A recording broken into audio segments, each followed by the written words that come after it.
Aux côtés de Gengis Khan et Alexandre le Grand, il est l'un des seuls généraux invaincus de l'histoire, plus formidable sabre de l'islam, l'un des plus grands stratèges militaires de tous les temps, l'homme aux 100 batailles et aux 100 victoires. Ses faits d'armes étaient tels que le prophète sallallahu alayhi wa sallam lui-même lui accorda le titre de Sayf Allah, l'épée d'Allah.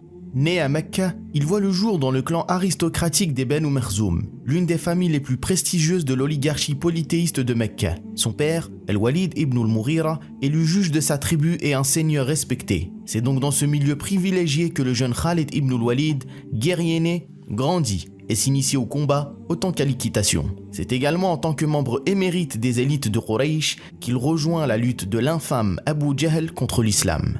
Khalid est à la tête de la cavalerie de l'armée polythéiste à Uhud, où il inflige une défaite cuisante aux musulmans. Il connaîtra moins de succès à la bataille du fossé, Al-Khandaq, qui voit les musulmans résister avec succès. Après cela, Khalid se pose des questions. Comment Mohammed, cet homme sans formation militaire ni expérience, peut-il repousser toutes les forces contre lui, alors que ces hommes sont inférieurs en nombre? Khalid est désormais persuadé que Mohammed sallallahu alayhi wa sallam n'est ni un poète, ni un sorcier. D'autant que son frère converti avant lui l'incite à se convertir à son tour. Khalid décide de prendre la route de Mecca pour embrasser l'islam auprès du prophète sallallahu alayhi wa sallam, qui lui dit « Loué soit Allah qui t'a guidé à la vérité, j'ai toujours vu en toi de grandes qualités et j'ai toujours espéré que ton intelligence te mène à ce qui est juste et bénéfique. » Quelques semaines après sa conversion, Khalid ibn al-Walid rejoint l'armée islamique comme simple soldat. Il reprend le commandement à la bataille de Mu'tah après la mort successive des commandants désignés. Grâce à un audacieux stratagème, il parvient à sauver ses troupes de la défaite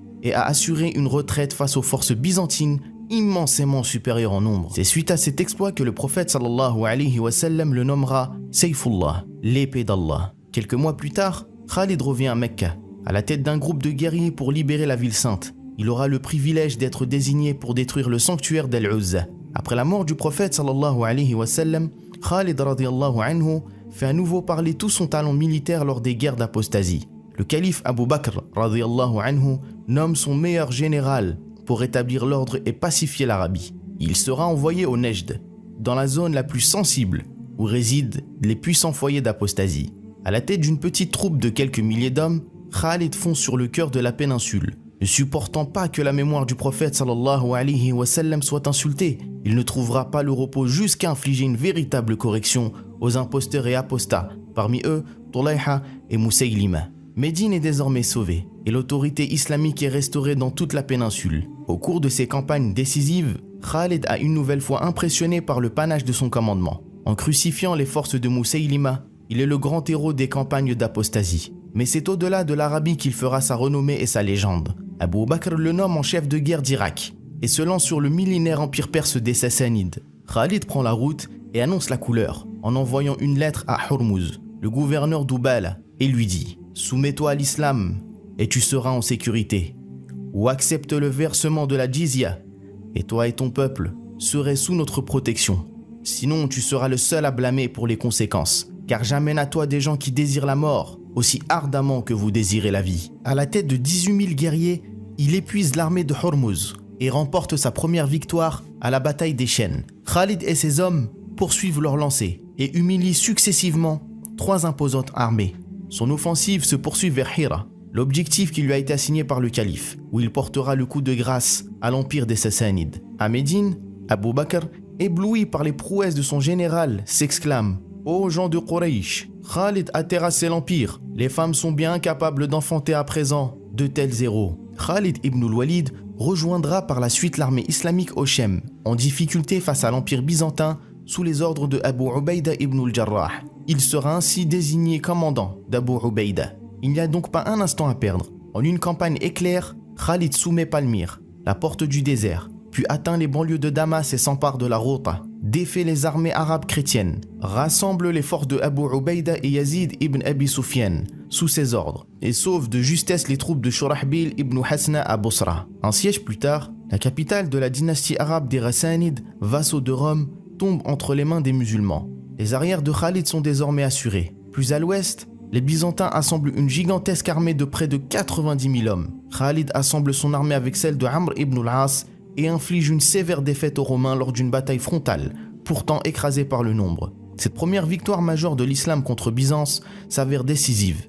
Khalid peut désormais foncer sur Damas, où il domine de la tête et des épaules Thomas, le gendre de l'empereur Héraclius. Khalid et ses hommes s'emparent d'une des portes de la cité fortifiée de Damas. Les notables de la ville craignent la perte de leur ville, négocient la jizya avec les musulmans en échange de la sécurité des biens et des personnes. Puis s'ensuit la bataille de Marj ad-Dibaj. L'épée d'Allah fait à nouveau preuve de son sens de l'honneur chevaleresque. Alors que la fille de l'empereur Héraclius est faite prisonnière, il lui propose de la libérer en échange d'une rançon. Khalid la libère, mais décide de ne pas prendre la rançon. Contre toute attente, le général Khalid se voit destitué par Omar ibn al-Khattab radhiyallahu anhu, alors nouveau calife des musulmans. Voyant l'admiration grandissante de la population, il craint qu'un culte de la personne se développe autour de lui. Khalid accepte son sort avec la plus grande loyauté et se range dans le rang de Abu Ubaïda ibn al-Jarrah, qui le nomme commandant de sa cavalerie et s'en remet à lui tout le temps à ses conseils. À la tête de sa nouvelle garde mobile, l'épée d'Allah virevolte. La vitesse de ses mouvements, la férocité de ses assauts, la finesse de sa vision tactique lui accordent comme toujours la victoire. Sous les ordres de Abu Ubaïda, il s'empare ainsi du Shem, puis offre à l'islam les clés de la Palestine lors de la bataille de Fahl.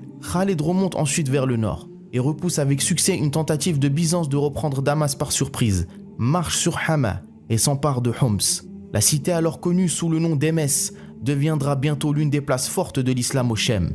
Mais le glaive d'Allah ne pouvait pas quitter l'histoire comme ça, sans briller une dernière fois sous le soleil du levant. Alors qu'il fonce vers le nord, il apprend que l'empereur Héraclius rassemble une armée immense de 200 000 hommes. Khalid a compris la stratégie ennemie qui était d'isoler les corps armés et les détruire séparément. Il décide de rassembler l'armée islamique en un seul lieu pour contraindre Byzance à un affrontement frontal et décisif, et ainsi contrecarrer les plans d'Héraclius. Khalid choisit la plaine de Yarmouk, où il reprend le commandement suprême.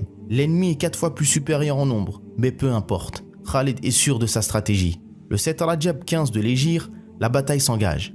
Khalid ibn al-Walid, au sommet de son art, déroule un véritable récital. En 6 jours de combat acharnés, les Byzantins ne relèveront jamais la tête. L'épée d'Allah comprend tout, avant tout le monde, anticipe avec brio chacun des mouvements ennemis, multiplie, ruse et tactique avec ingéniosité, surprend par son audace et la vivacité de ses intuitions. Khalid inflige une défaite monumentale à l'un des plus grands empires de ce siècle et restera comme l'un des affrontements les plus décisifs de l'histoire de l'humanité. Comme dira l'historien militaire Georges Nafziger, si les forces d'Héraclius l'avaient emporté, le monde moderne pourrait bien être si différent qu'il n'en serait pas reconnaissable. Symboliquement, l'armée islamique marche d'abord sur Jérusalem, où Khalid sera le témoin du pacte de Omar. L'armée musulmane ensuite se disperse et Khalid retourne sous les ordres de Abu Ubaïda et reprend la route du nord. Alors qu'il marche sur Qinsarin, Khalid est surpris par le commandant d'une troupe armée byzantine, un certain Mena, qui fait office de plus prestigieux général de Rome, qui décide de défier le champion des musulmans en terrain ouvert. Malgré sa large infériorité, Khalid retrouve très vite ses esprits et parvient à encercler et décimer l'ennemi. Le fait d'armes est tellement mémorable que Omar lui-même est contraint de louer le génie de son général et dira « Khalid est un vrai chef de guerre, qu'Allah fasse miséricorde à Abu Bakr, qui était bien meilleur que moi pour juger les hommes. » Encouragé par cette fantastique série, il lance depuis son nouveau quartier général Qinsarin un raid vers l'Anatolie. Bien que Khalid peut achever même la conquête de la Jazira, Mésopotamie, il n'ira pas plus loin. Son travail est accompli. Byzance est en déroute et le Shem est désormais entre les mains des musulmans. À nouveau démis de ses fonctions, il sera convoqué par Omar ibn al-Khattab. Après des plaintes à son encontre sur la distribution des butins, son train de vie et la provenance de sa richesse personnelle. Après clarification, Omar est convaincu par ses arguments et lui dira ensuite « J'espère que tu ne garderas pas de rancœur à mon égard. L'épée d'Allah ne retrouvera plus de commandement militaire et c'est à Homs, dans son lit, qu'il rend l'âme. » La disparition du conquérant du Shem et de l'Irak plongera la nation islamique dans la peine et le chagrin. La communauté est dévastée. En une décennie de campagne, Khalid ibn al-Walid avait changé la face du monde. Quand on y songe que quelques dizaines de milliers de guerriers du désert, largement inférieurs, tant sur le nombre que technologiquement, à toutes les armées opposées, parviennent à renverser les 2 plus grands empires de leur temps en moins de 20 ans, serait l'équivalent à notre époque du Bangladesh qui envahit la Russie et contraignent les États-Unis à s'enfermer et s'isoler. Merci à tous d'avoir suivi cette vidéo. D'autres vidéos d'histoire de compagnons sont disponibles dans la barre de description. N'hésitez pas également à vous abonner pour ne pas manquer nos futures vidéos, à partager et à laisser un pouce bleu.